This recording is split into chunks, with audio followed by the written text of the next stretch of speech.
June 4, 1942, 10:20 inches the morning, northwest of Midway Atoll. Radioman First Class Abe Yoshio's hands trembled as he transcribed the message coming through his headset, Morse code tapping out words that seemed impossible even as he wrote them. Kaga on fire. Akagi hit. Soryu burning. 3 fleet carriers, the pride of the WWII, Japan's mobile striking force, reporting catastrophic damage within minutes of each other. Through the small porthole of his radio room aboard the carrier Hiryu, the only Japanese carrier still undamaged, Abe could see smoke columns rising from the southern horizon, black pillars climbing into the perfect Pacific sky, marking where Japan's supremacy at sea was burning away. The official doctrine taught at Etojima Naval Academy stated that Japanese carriers were invincible, that the superiority of Japanese naval aviation would sweep aside any American opposition. Yet here, in these waters, something had gone catastrophically wrong. 458 aircraft had launched from 4 Japanese carriers that morning, representing the most powerful concentration of naval air power ever assembled. The plan was simple, elegant, and proven. Strike Midway Island, destroy the American defenses, and then turn to meet any American carriers that appeared. Japanese admirals had executed variations of this plan successfully at Pearl Harbor, in the Indian Ocean, in the Coral Sea. But at 10:22 that morning, everything changed. American dive bombers, appearing as if from nowhere, at the exact moment when Japanese fighters were at low altitude and Japanese carriers were rearming aircraft, struck with devastating precision. In 5 minutes, 3 carriers would be burning. In 1 day, 4 would be gone. And with them, Japan's ability to wage offensive war in the Pacific. If you're enjoying this deep dive into the story, hit the subscribe button and let us know in the comments from where in the world you are watching. From today, 1,600 men served aboard each Japanese carrier. Few of them understood that they were about to experience the single most decisive 5 minutes of the Pacific War. The mathematics of this battle were not about courage or training, though both sides possessed those in abundance. They were about timing, intelligence, and the brutal calculus of what happens when your enemy knows you're coming and you don't know they know. The victory that Japanese planners expected would never materialize. The trap they believed they had set at Midway was actually a trap they had walked into. The transformation from confidence to catastrophe would take less than 6 hours from first launch to final sunset. But those 5 minutes, from 10:22 to 10:27 on the morning of June 4th, would decide everything. The confidence had been building for 6 months, since December 7th, 1941, when carrier aircraft under Admiral Isoroku Yamamoto's command had struck Pearl Harbor. The Imperial Japanese Navy had dominated the Pacific. 6 months of unbroken victories had created an aura of invincibility around Japan's carrier force. Understanding this confidence requires understanding what the WWII had accomplished in the war's opening phase. On December 7th, 6 carriers, Akagi, Kaga, Soryu, Hiryu, Shokaku, and Zuikaku, had launched 353 aircraft against Pearl Harbor. The strike sank or heavily damaged 8 American battleships, destroyed 188 American aircraft, and killed 2,403 Americans. Japanese losses totaled 29 aircraft and fewer than 100 men. The exchange ratio was stunning. The strategic impact was even greater. In 4 hours, Japan had eliminated American battleship power in the Pacific and gained 6 months to expand across Southeast Asia and the Pacific Islands without meaningful naval opposition. The carrier doctrine that had seemed radical before Pearl Harbor, the idea that carrier aviation could be the primary striking arm of a fleet rather than a supporting element, had been proven spectacularly correct.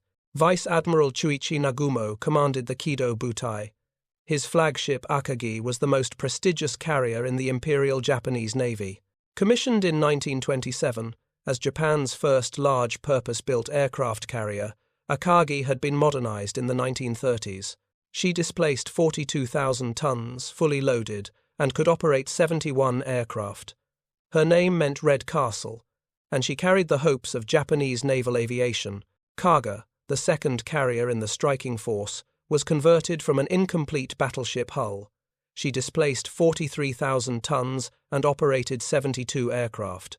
Soryu and Hiryu were the newer, slightly smaller carriers of the force. Soryu, Blue Dragon, displaced 20,000 tons and operated 63 aircraft. Hiryu, Flying Dragon, was her sister ship with similar capabilities. These four carriers formed the core of the 1st Carrier Division and 2nd Carrier Division. Together, they carried 248 aircraft, 0 fighters, Val dive bombers, and Kate torpedo bombers. This was the most powerful mobile force in the world. Between December 1941 and May 1942, this force had operated across 1/3 of the Earth's surface. After Pearl Harbor, the Kido Butai struck Rabaul, supported the invasion of the Dutch East Indies, raided Darwin, Australia, and ranged into the Indian Ocean, where it sank the British carrier Hermes, the cruisers Cornwall and Dorsetshire, and 23 merchant vessels. Japanese carriers had launched strikes across distances spanning from Hawaii to Ceylon, from the Aleutians to Java. Not once had they been decisively engaged by enemy carriers. Not once had they suffered serious damage. The Japanese carrier pilots were the most experienced in the world. Many had been flying combat operations since 1937 during the war in China. They had trained relentlessly in navigation, dive bombing technique, torpedo attack coordination, and dogfighting tactics. The standard training regimen for a Japanese carrier pilot was 18 months before assignment to an operational squadron. American carrier pilots in early 1942 typically had 6 to 9 months of training. This experience differential created genuine tactical superiority. Japanese dive bombers achieved hit rates of 30 to 40% during attacks on moving targets. American dive bombers in early 1942 were fortunate to achieve 20%. Japanese torpedo bombers coordinated attacks from multiple directions, splitting defensive formations and increasing hit probability. Japanese fighters, the legendary Mitsubishi A6M0, outperformed every Allied fighter in the Pacific in maneuverability and range. The Zero could fly over 1,500 miles on internal fuel, allowing it to escort bombers to targets that American fighters couldn't reach from their carriers. In dogfights, the Zero's superior turning radius and climbing rate gave Japanese pilots advantages that only exceptional American pilots could overcome. This combination of experienced pilots, proven tactics, and superior aircraft created an air of inevitability around Japanese operations. When the Kido Butai approached a target, that target was going to be hit, and hit hard. This is why Japanese confidence at Midway was not mere arrogance. It was based on demonstrated performance over 6 months of actual combat. Every Japanese officer at Midway could point to specific battles where Japanese carriers had achieved stunning success. The assumption that they would do so again was grounded in experience, not fantasy. But there was a problem that few Japanese officers fully appreciated. The victories had been too easy. Pearl Harbor had been a complete surprise. The targets in Southeast Asia and the Indian Ocean had been poorly defended or caught unprepared. The Kido Butai had never faced an enemy that knew they were coming, that had time to prepare, and that had broken Japanese codes. Admiral Yamamoto, the architect of Japan's carrier strategy, understood that Japan could not win a prolonged war against America's industrial capacity. His strategy was to win decisively in the first year, destroy America's ability to project power across the Pacific, and force a negotiated peace. Midway was supposed to be the decisive battle. The plan called for luring the American carriers into a trap. Japanese forces would attack Midway Island, the westernmost American base in the Central Pacific. American carriers would sortie to defend Midway. The Kido Butai would destroy the American carrier force with numerical and tactical superiority. Then Japan would invade and occupy Midway, creating a forward base that would threaten Hawaii and force America to accept Japanese dominance in the Western Pacific. The plan's surface logic was compelling. Japan would commit 4 carriers against whatever American forces could respond. Intelligence suggested the Americans had perhaps 2 carriers in the area, maybe 3. 4 carriers against 3 or less was acceptable odds, especially when Japanese pilots were superior in experience and training. What Japanese planners didn't know was that American cryptanalysts had broken the Japanese naval code, JN-25. They didn't fully understand every message, but they could read enough to know that Japanese forces were preparing a major operation targeting an objective designated AF. Commander Joseph Rochefort, leading the code-breaking unit at Pearl Harbor, suspected that AF was Midway, but he needed confirmation. He arranged for Midway to send an uncoded message reporting that their freshwater desalination plant had broken down. Within days, Japanese intelligence reported that AF was short of fresh water. The trap was now certain. The Americans knew the target, the approximate timing, and the composition of Japanese forces. Admiral Chester Nimitz, commanding American forces in the Pacific, made a decision that would determine the battle's outcome. Instead of holding carriers back to defend Hawaii as some advisors recommended, he would commit everything available to ambush the Japanese at Midway. 3 carriers: Enterprise, Hornet, and Yorktown. Yorktown had been heavily damaged at the Battle of the Coral Sea 3 weeks earlier. Repair estimates suggested 3 months in dry dock. Nimitz gave the repair crews 3 days. Workers swarmed over Yorktown at Pearl Harbor, welding structural members, replacing damaged compartments, working around the clock. After 72 hours, Yorktown was not fully repaired, but she was operational enough to fight. She sortied from Pearl Harbor on May 30th, heading toward a position northeast of Midway. Enterprise and Hornet had already taken station. American carriers would wait silently, 200 miles from where Japanese planners expected them. 3 American carriers with 233 aircraft faced 4 Japanese carriers with 248 aircraft. The numerical balance was much closer than Japanese intelligence estimated, but numbers alone wouldn't determine this battle. Timing would. And the Americans had one advantage that Japanese commanders didn't know they'd lost. Surprise. On the morning of June 4th, 4 Japanese carriers steamed toward Midway from the northwest. Vice Admiral Nagumo was following the operational plan precisely. At 4:30 in the morning, 108 aircraft launched from Japanese carriers. 36 Kate bombers loaded with bombs for ground targets, 36 Val dive bombers, and 36 Zeros for escort. Their target was Midway Island, specifically the American airfield and installations there. The strike launched in darkness, aircraft forming up by the light of their formation lights, then turning south toward Midway. Behind them, on the carrier decks, maintenance crews prepared a second wave of aircraft. Torpedo bombers armed with torpedoes and armor-piercing bombs for use against American ships. This reserve strike would be held ready in case American carriers appeared. The doctrine was sound: hit the land target first, suppress its defenses, then have a strike force ready to immediately attack any American carriers that might show up. At 6:15, radar operators on Midway detected the incoming Japanese formation at 150 miles. Every available American aircraft on Midway launched to intercept or to attack the Japanese carriers. The result was chaos. American fighters, obsolete Brewster Buffaloes, and F-4F Wildcats attacked the Japanese formation, but were overwhelmed by Zeros. The Japanese escort shot down 17 American fighters for the loss of only 2 Zeros. The Japanese strike hit Midway's airfield, destroying buildings, fuel storage, and parked aircraft. But they didn't knock out the runways, and they didn't destroy the American ability to operate from Midway. At 7 o'clock, the Japanese strike commander radioed back to Nagumo. Second attack necessary. This message would prove fatal. Nagumo faced a decision. His reserve strike force was armed with torpedoes for attacking ships, but if no American carriers were present, those aircraft would be more useful, hitting Midway again with bombs. He ordered the rearming. Maintenance crews swarmed over the aircraft on Akagi, Kaga, and Soryu's hangar decks, removing torpedoes and replacing them with bombs.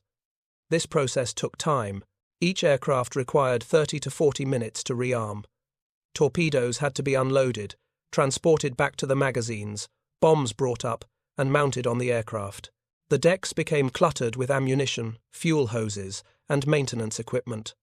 At 7:28, a scout plane launched hours earlier. From the cruiser, Tone finally sent a message that should have launched immediately at dawn, but had been delayed by mechanical problems. 10 ships sighted, bearing 010 degrees, distance 240 miles. Nagumo asked for clarification. What kind of ships? At 7:45, the scout radioed, "Enemy ships are 5 cruisers and 5 destroyers. No carriers." Nagumo proceeded with the rearming. Then, at 8:09, another message. "Enemy force accompanied by what appears to be a carrier. 1 carrier." Nagumo ordered the rearming stopped and the torpedoes put back on, but now his decks were in chaos. Aircraft partially armed with bombs, torpedoes stacked on deck, fuel lines still connected, and the first wave of aircraft that had struck Midway was returning, low on fuel, some damaged, needing to land immediately. Nagumo made another decision: recover the returning strike first, then launch the attack on the American carrier. The decision was logical. His pilots were experienced and exhausted from the Midway strike. The American carrier was still over 200 miles away. There was time, but there wasn't time, because at that exact moment, American dive bombers were approaching from the south and east. The American carrier commanders, Rear Admiral Raymond Spruance aboard Enterprise and Rear Admiral Frank Jack Fletcher aboard Yorktown, had launched their strikes early, perhaps too early by standard doctrine. The Japanese carriers were still over 200 miles away, near the maximum range for American aircraft. Launching at extreme range meant aircraft would have minimal fuel reserves for combat or for finding their carriers on return.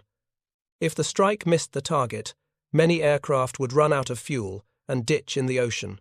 But Spruance had calculated differently. He understood that the Japanese would be recovering aircraft from their Midway strike. That would be the moment of maximum vulnerability, when their decks would be cluttered with returning aircraft, when their combat air patrol would be at low altitude, when they would be unable to launch a counterstrike quickly. The timing had to be precise. Launch too early, and you waste fuel circling. Launch too late, and you miss the window.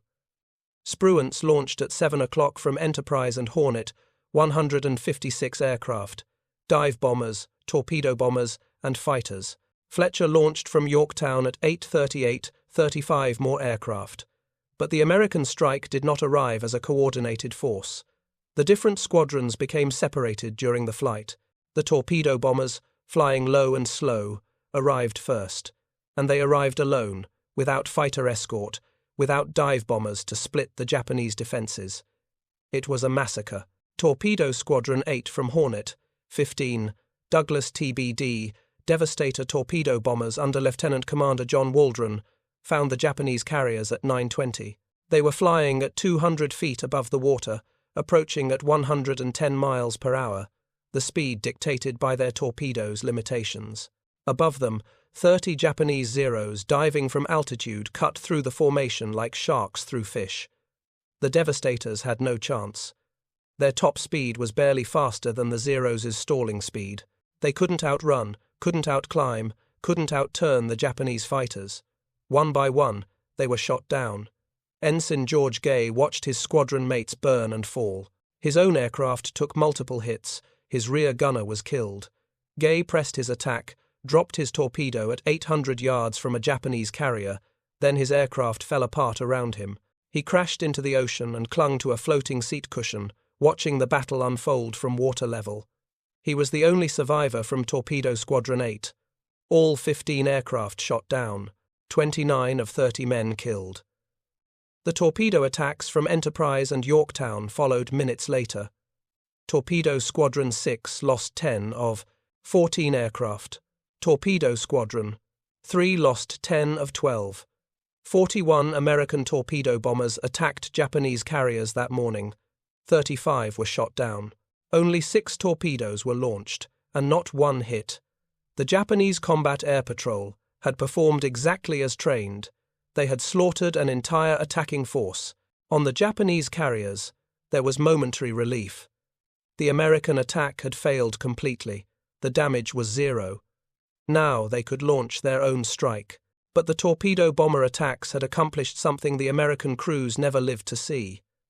They had pulled the Japanese Combat Air Patrol down to the water, chasing slow torpedo bombers at 200 feet altitude. The Japanese fighters were low on fuel and ammunition from the extended combat. They were at sea level, the worst possible position, and the dive bombers were coming from 20,000 feet. At 10:22, Lieutenant Commander Wade McCluskey, leading Enterprise's dive bomber squadron, spotted a white wake cutting through the ocean, a Japanese destroyer, traveling at high speed. McCluskey gambled that the destroyer was heading toward the carriers and followed its wake. At 10:24, he saw them, 4 carriers in a formation, their decks packed with aircraft. No fighters at altitude. The carriers were turning into the wind, preparing to launch. McCluskey didn't wait for perfect positioning. He radioed his squadrons, pushed over into his dive, and 37 Douglas SBD Dauntless dive bombers followed him down. The dive was 70 degrees, nearly vertical. The aircraft accelerated past 250 miles per hour. At this angle, at this speed, pulling out required precise timing. Too early, and you'd miss. Too late, and you'd never pull out at all. The pilots had trained for this, practiced until the dive was instinctive. They aimed for the rising sun emblems painted on the carrier decks, adjusting for wind, for the carrier's turn, for their own aircraft's characteristics. Lieutenant Dick Best, commanding one section of dive bombers, saw other aircraft diving on the first carrier, Kaga. He shifted his attack to the second carrier, Akagi, Nagumo's flagship. At 1,500 feet altitude, pilots released their bombs. 1,000-pound armor-piercing bombs, converted from 16-inch naval shells, fell away from the aircraft. The pilots pulled back hard on their control sticks, fighting against gravity and momentum, feeling the G-forces crush them into their seats as their aircraft arced from dive to level flight. Behind them, the bombs continued falling. The time from release to impact was perhaps 3 seconds. 3 seconds during which the pilots were pulling out, straining to see if they'd hit, already committed but unable to influence the result. At 10:26, the first bomb struck Kaga's flight deck amidships. The explosion tore through the wooden deck and detonated in the hangar below, where aircraft were armed and fueled. The hangar erupted in flame. A second bomb hit Kaga near the island superstructure, destroying the bridge and killing most of the senior officers. A third hit aft, igniting more aircraft on deck. Within 60 seconds, Kaga transformed from an operational aircraft carrier into a burning hulk. Akagi, 800 yards away, took 2 hits. One bomb struck near the midship elevator, penetrating into the hangar where the rearming operation had left ordnance scattered across the deck. The explosion set off secondary detonations of bombs and torpedoes. The second bomb hit aft, among aircraft spotted for launch. Fires spread instantly through fuel and ammunition. Admiral Nagumo, on Akagi's bridge, watched his flagship burn. At almost the same instant, dive bombers from Yorktown found Soryu. 3 bombs hit the carrier in rapid succession. 1 struck the flight deck forward, 2 hit amidships. The hangar deck exploded as armed aircraft and exposed ordnance detonated. Soryu's crew fought the fires desperately, but the damage was catastrophic. From 10:22, when the first dive bombers pushed over, to 10:27, when the last bombs hit, 5 minutes destroyed 3 fleet carriers. The elite of the Japanese Navy, the carriers that had struck Pearl Harbor, that had ranged across the Pacific unchallenged for 6 months, were burning. On Hiryu, the only Japanese carrier untouched, Admiral Tamon Yamaguchi watched smoke columns rise from his sister ships. Hiryu was 15 miles north of the burning carriers, positioned separately by tactical doctrine. Yamaguchi didn't hesitate. He ordered an immediate counterstrike. At 10:54, 18 Naval dive bombers and 6 Zeros launched from Hiryu, heading toward the American carriers. The Japanese crews on the burning carriers fought to save their ships. On Akagi, damage control parties struggled with fires fed by aviation fuel and exploding ordnance. The ship's fire suppression systems had been damaged by the bomb hits. Water pressure was dropping. Fires were spreading faster than crews could contain them. At 10:46, less than 20 minutes after the bombs hit, Captain Taijiro Aoki ordered abandon ship. Nagumo refused to leave. His staff physically dragged the admiral off the bridge and onto a destroyer. Nagumo watched from the destroyer's deck as Akagi burned, unable to issue orders, his flagship dying. On Kaga, The fires reached the forward magazines at 12:40. The explosion broke the ship's back. She began settling by the bow, listing heavily to port. At 7:25 that evening, Kaga capsized and sank. 811 of her crew died. Soryu's damage was equally catastrophic. The explosions had destroyed the fire mains. Crews couldn't get water pressure to fight the fires. At 10:45, Captain Ryusaku Yanagimoto ordered abandon ship. Yanagimoto himself refused to leave, choosing to die with his ship. At 7:13 that evening, Soryu's magazines exploded. She sank in minutes. 718 men died with her. But the battle was not over. Hiryu's strike force found the American carriers at noon. 18 dive bombers attacked Yorktown. The carriers' combat, air patrol, and anti-aircraft fire shot down 10 of the attackers, but 3 bombs hit Yorktown. The explosions damaged boilers, started fires, and knocked out electrical power. Yorktown slowed to 6 knots, listing, apparently crippled. Japanese pilots reported sinking an American carrier. Admiral Yamaguchi on Hiryu prepared a second strike.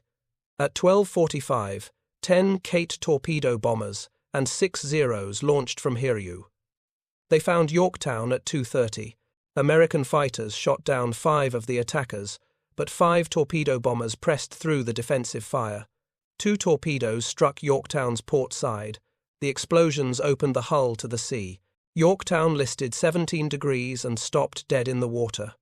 Captain Elliot Buckmaster ordered abandon ship. Destroyers pulled survivors from the water.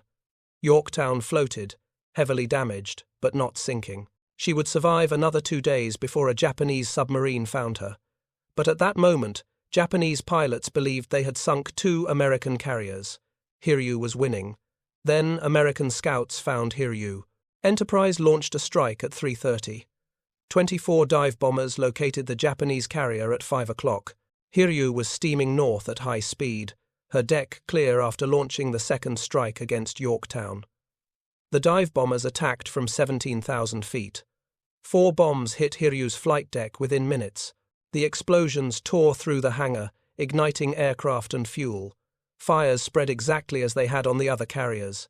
By 6:30, Hiryu was burning out of control.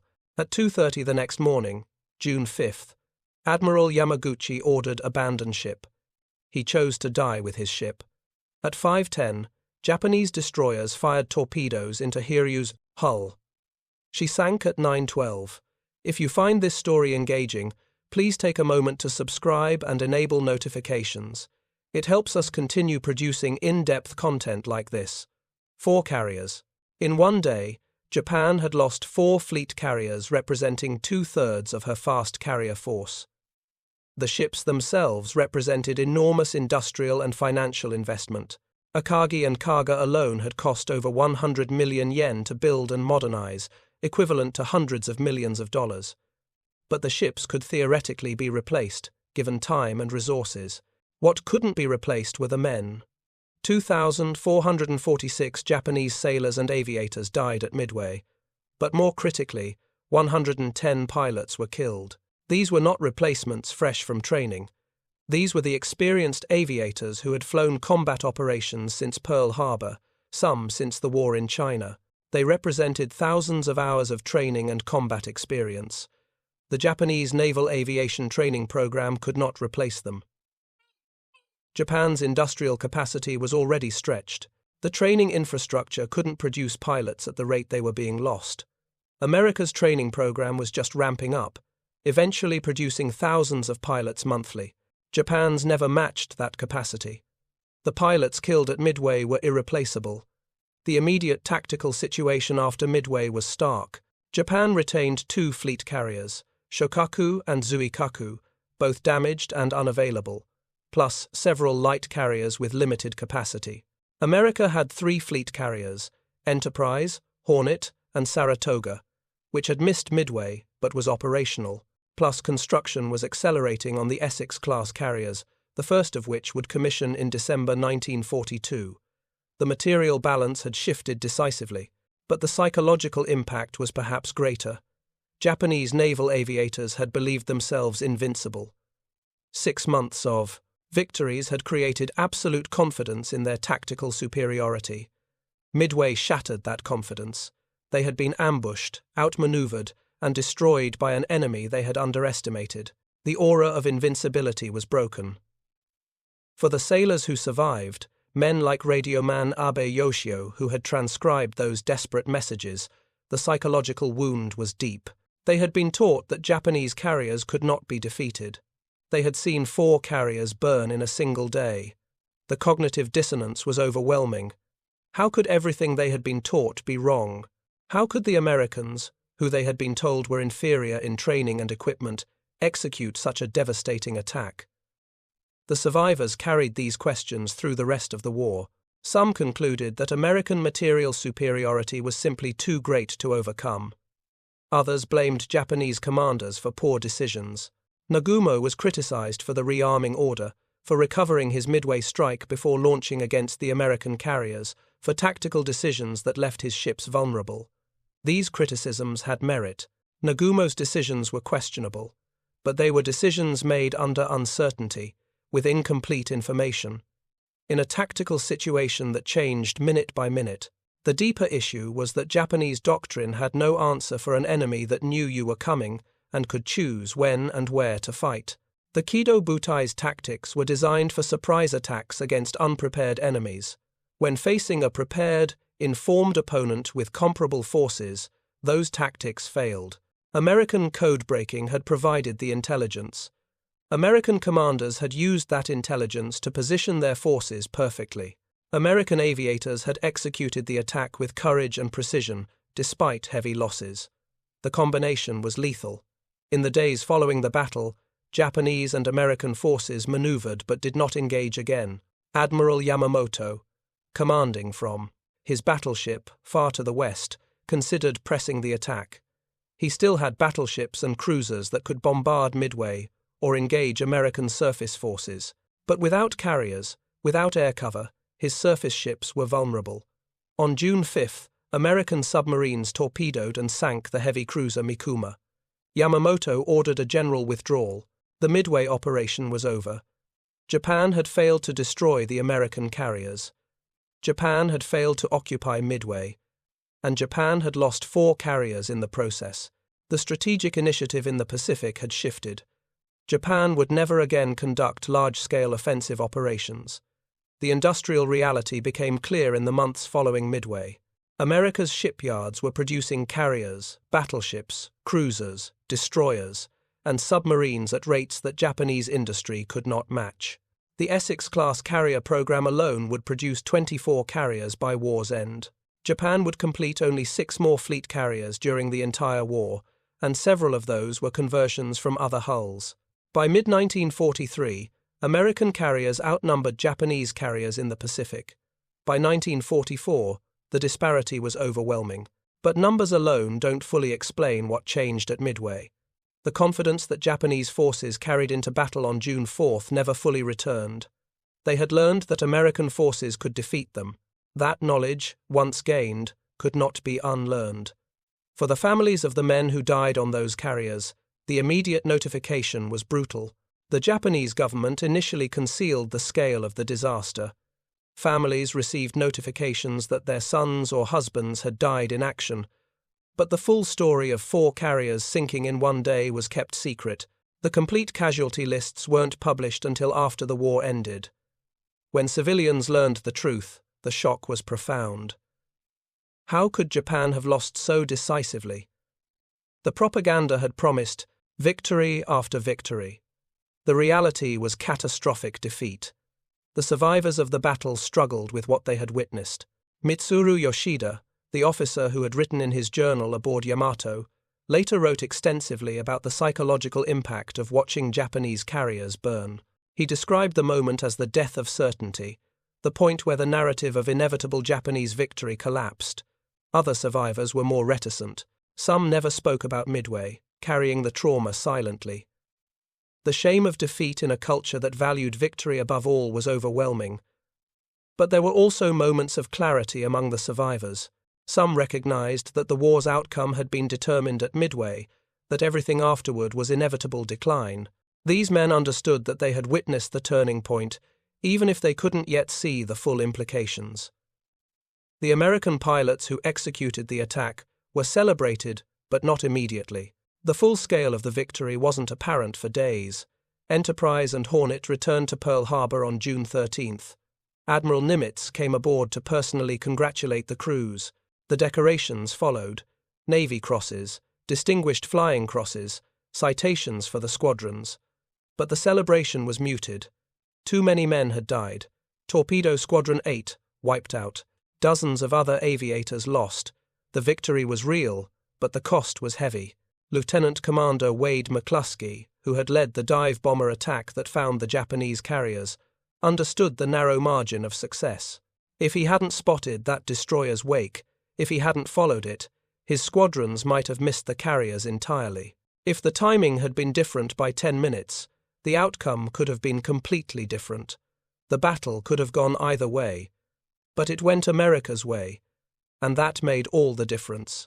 The strategic analysis of Midway began immediately.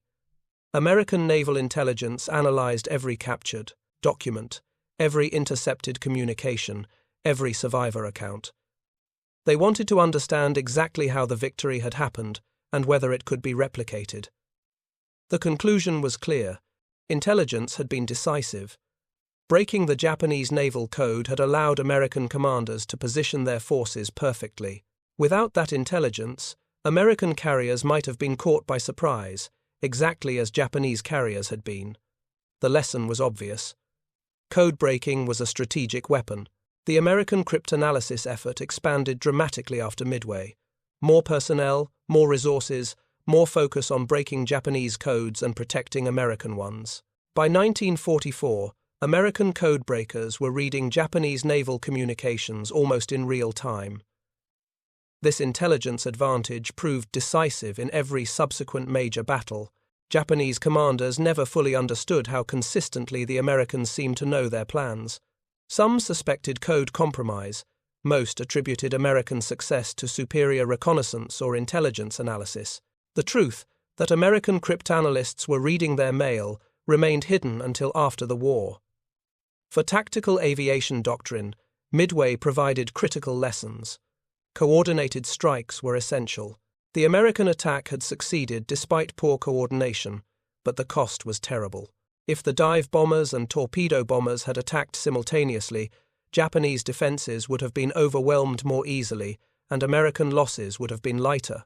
This lesson influenced American carrier doctrine throughout the war. Later battles saw much better coordination between different types of aircraft in strike packages. The importance of timing was also clear. The 5-minute window when Japanese carriers were vulnerable, when their decks were cluttered and their fighters were at low altitude, was decisive. Missing that window might have meant failure. Understanding and exploiting such windows became central to American carrier tactics. Aircraft carriers themselves were revealed as incredibly vulnerable. The Japanese carriers had massive armor protection on their magazines and machinery spaces, but their flight decks were wooden and their hangars were unarmored. One bomb penetrating the flight deck into a hangar full of armed and fueled aircraft created catastrophic secondary explosions. This vulnerability drove American carrier design toward armored flight decks and better fire suppression systems, though American carriers retained unarmored flight decks throughout the war for operational reasons. The British incorporated armored flight decks, accepting reduced aircraft capacity for better protection. The Japanese, after Midway, tried to improve damage control procedures and fire suppression systems, but they never solved the fundamental problem. Carriers packed with aviation fuel and ordnance were floating bombs waiting for a spark. The nature of carrier warfare meant that the side that struck first with sufficient force won. Defense was almost impossible. This reality made intelligence and positioning decisive. If you knew where the enemy carriers were and could strike first, you would probably win. This principle held true for the rest of the war. For Admiral Nagumo, Midway ended his career as an effective combat commander. He survived the battle, transferred his flag to a light cruiser, and eventually returned to Japan. He retained nominal command positions but never again led carrier forces in combat. The loss of 4 carriers under his command was unforgivable in the eyes of Japanese naval leadership. Nagumo committed suicide in July 1944 during the Battle of Saipan. Admiral Yamamoto, the strategic architect of the Midway operation, understood that the loss was catastrophic. He had gambled on destroying American carriers in a decisive battle. The gamble had failed. Yamamoto continued to command the combined fleet, but with diminishing resources and increasing American pressure. He was killed in April 1943 when American fighters, guided by decrypted intelligence about his travel schedule, intercepted his aircraft over Bougainville. Even Yamamoto's death was a consequence of American intelligence superiority. For Admiral Spruance, the American commander whose decisions had been decisive, Midway established his reputation as one of the war's finest admirals. He was cautious, calculating, focused on achieving objectives rather than taking unnecessary risks. After the battle, when some criticized him for not pursuing the fleeing Japanese forces more aggressively, Nimitz defended him. The objective was to defend Midway and destroy Japanese carriers. Both objectives were achieved. Taking additional risks to chase fleeing battleships would have been foolish. Spruance's measured approach became the model for American naval leadership in the Pacific. The physical wrecks of the 4 carriers rested on the ocean floor northwest of Midway.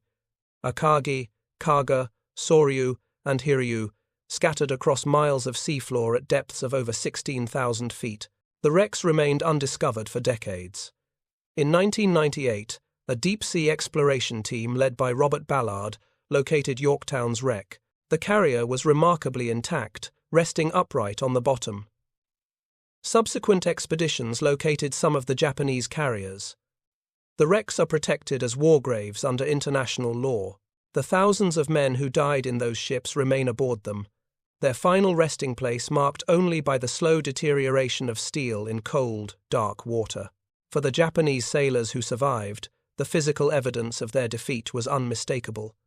Those who witnessed the carriers burning carried that memory forever. The smoke columns visible for miles, the explosions as magazines detonated, the men jumping into the water as their ships capsized. These images haunted survivors.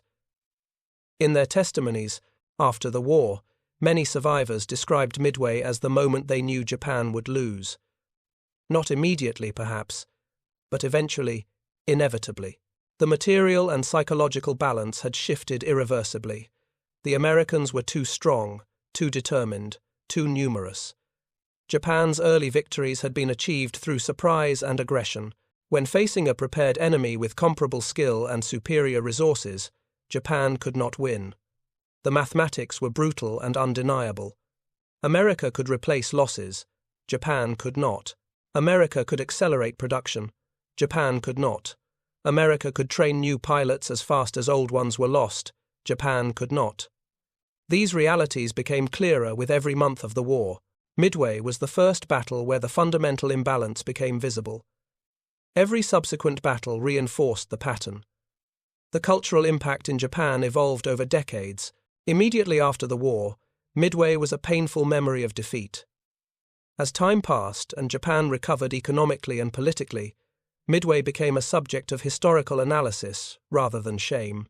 Japanese historians examined the battle in exhaustive detail, analyzing command decisions, tactical choices, and technological factors. The conclusion was generally that Japan had been outmaneuvered and outfought. American intelligence had been superior. American timing had been better. American execution, despite heavy losses and poor coordination, had been effective enough. And Japanese commanders had made errors that compounded their disadvantages. The counterfactuals are endless. What if the scout plane from the cruiser Tone had launched on time instead of being delayed? What if Nagumo had not ordered the rearming? What if Japanese combat air patrol had been positioned at high altitude? What if Japanese carriers had been more dispersed? Each question suggests that the battle might have gone differently, but the underlying factors would have remained. American intelligence knew the Japanese were coming. American carriers were positioned to ambush. American pilots were determined to press attacks regardless of losses. Some version of the confrontation would have occurred. The specific details might have varied. The outcome, given the balance of forces and intelligence, was probably inevitable in some form. For military historians, Midway remains one of history's most decisive battles, not because of the immediate tactical outcome, though that was significant, but because of the strategic shift it represented. Before Midway, Japan was winning.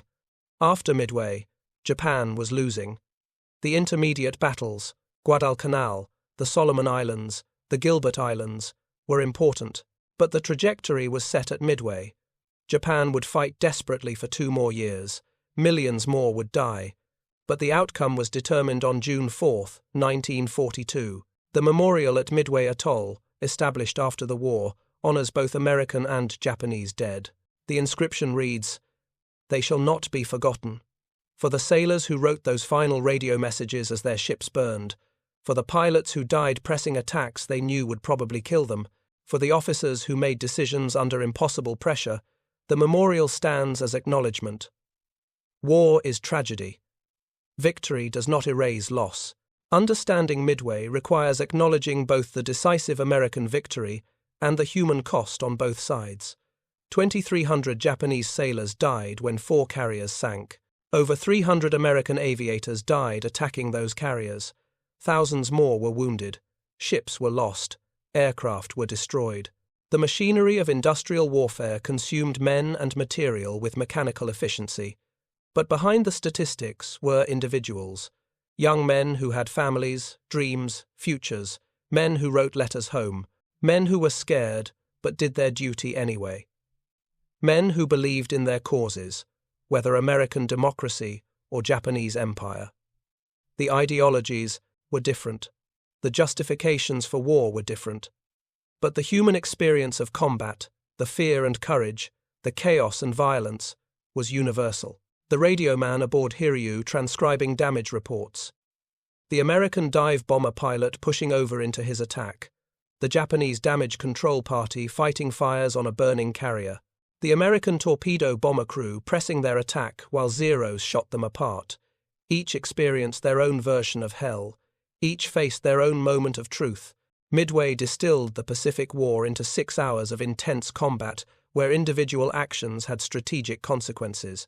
The battle demonstrated that technology, intelligence, training, tactics, and leadership all mattered.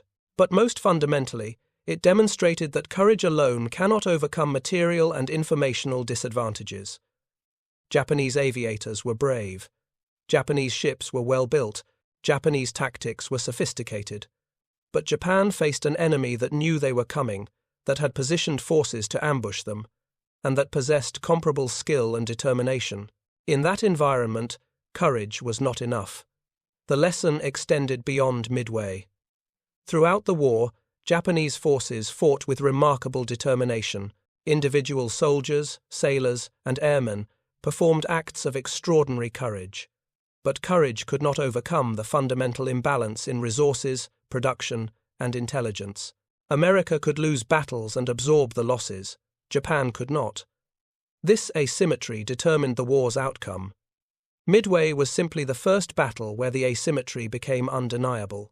For the generation of Americans who fought in the Pacific, Midway represented validation. After 6 months of defeat and retreat, after Pearl Harbor's humiliation and the Philippines' fall, American forces had won decisively. The victory proved that Japanese forces were not invincible. It demonstrated that American sailors and aviators could match and defeat their opponents, when given the chance. This psychological boost was significant. Morale had been low after the war's opening disasters. Midway restored confidence. But the Americans who fought at Midway understood how close the battle had been. If the dive bombers hadn't found the carriers, if the timing had been different, if Japanese fighters had been at high altitude, the margin between victory and defeat was measured in minutes and miles. Fortune favors the prepared, and American intelligence had provided the preparation. But fortune also requires execution, and American aviators had executed despite terrible losses. The torpedo squadrons that were slaughtered achieved nothing tactically but everything strategically. They pulled Japanese fighters down to the water, created chaos and distraction, and set up the dive bomber attacks. The men who died in those torpedo bombers never knew their sacrifice was meaningful. They pressed attacks that seemed hopeless, that achieved no hits, that resulted in their deaths. But their sacrifice was not wasted. Military operations often require such sacrifices. Men asked to do impossible things in service of larger plans they might not fully understand. The ethics of such requests are troubling. Sending men on missions with very low survival probability troubles any commander with conscience. But war requires such decisions. The alternative at Midway was to not attack, to cede the Pacific to Japanese control, to accept defeat. American commanders chose to fight. They asked their men to take terrible risks, and the men accepted those risks, climbed into their aircraft, and flew toward Japanese carriers. Some came back, many didn't. But collectively, they won. Thank you for watching. For more detailed historical breakdowns, check out the other videos on your screen now, and don't forget to subscribe.